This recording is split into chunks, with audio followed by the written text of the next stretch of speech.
Иран Ормуз кызыгы аркылуу өтүүгө айрым өлкөлөргө тыюу салышы мүмкүн. Иран АКШ президенти Дональд Трамптын сунушун колдогон өлкөлөргө жана компанияларга Ормуз кызыгы аркылуу өтүүгө тыюу салышы мүмкүн. Бул тууралуу Ирандын аскердик командачылыгынын Хатам Аль-Анбия борбордук штабынын расмий өкүлү Ибрахим Зольфагари журналисттерге билдирген. Анын айтымында Иран АКШ көзөмөлүндө тоңдурулган ирандык активдерди колдонуу идеясын колдогон мамлекеттерди жана компанияларды эскертүүдө. Трамптын тоңдурулган ирандык активдерди пайдалануу боюнча сунушун колдогон бардык өлкөлөргө жана компанияларга эскертебиз. Мындан ары Ирандын куралдуу күчтөрү алардын кемелеринин Ормуз кызыгы аркылуу өтүшүнө жол бербейт деп айтылат билдирүүдө. Буга чейин Дональд Трамп АКШ көзөмөлүндөгү ирандык активдерди Ормуз кызыгындагы кырдаалдан улам кемелерге жана деңиз жүктөрүнө келтирилген мүлкүн болгон чыгымдардын ордун толтурууга колдонуу мүмкүн экенин билдирген.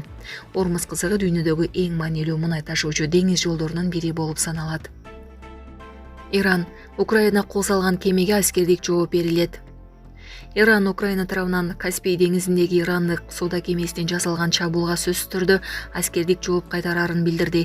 Бул тууралуу РИА Новостиге Иран парламентинин улуттук коопсуздук жана тышкы саясат боюнча комиссиясынын мүчөсү Феда Хосейн Малики маалымдаган.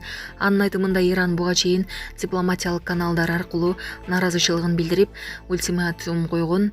Ошол эле учурда аскердик жооп берүү маселеси өлкөнүн куралдуу күчтөрүнүн күн тартибине киргизилген. Буга чейин Ирандын тышкы иштер министрлиги Украина 25 июлда Каспий деңизиндеги ирандык соода кемесине аскердик чабуул жасаганын билдирген. Маалыматка ылайык, окуядан бир деңизчи каза болуп, дагы бири жаракат алган. Туркияда иштеген Кыргызстандын жарандары пенсияга чыга алышат. Бул тууралуу социалдык фонддон маалымдашты.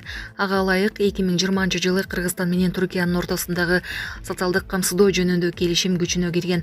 Аталган келишимдин алкагында азыркы күндө түрк тараптан иш стажы жөнүндө 418 суроо талап жиберилген. Алардын бардыгы каралып, тиешелүү жооптор берилген.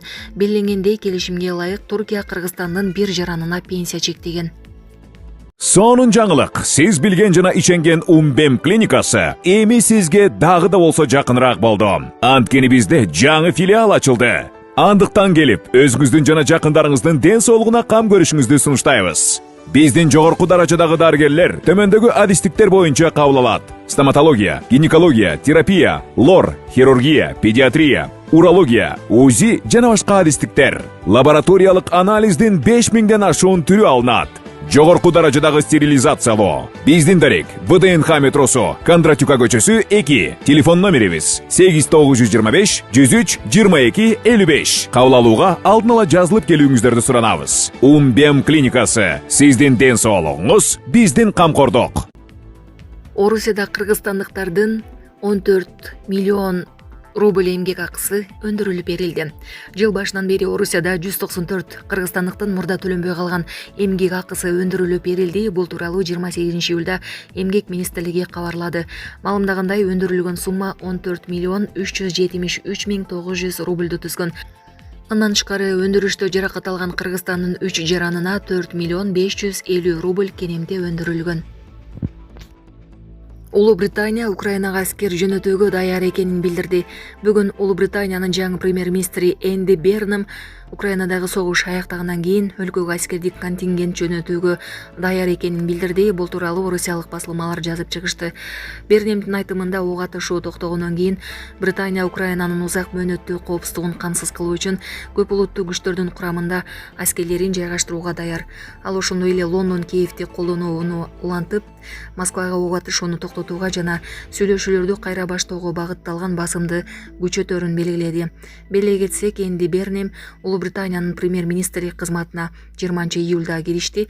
Ал эми 27 июлда Украинанын президенти Владимир Зеленский менен жолугушуп, Лондондун Киевге колдоосу өзгөрбөй турганын билдирген.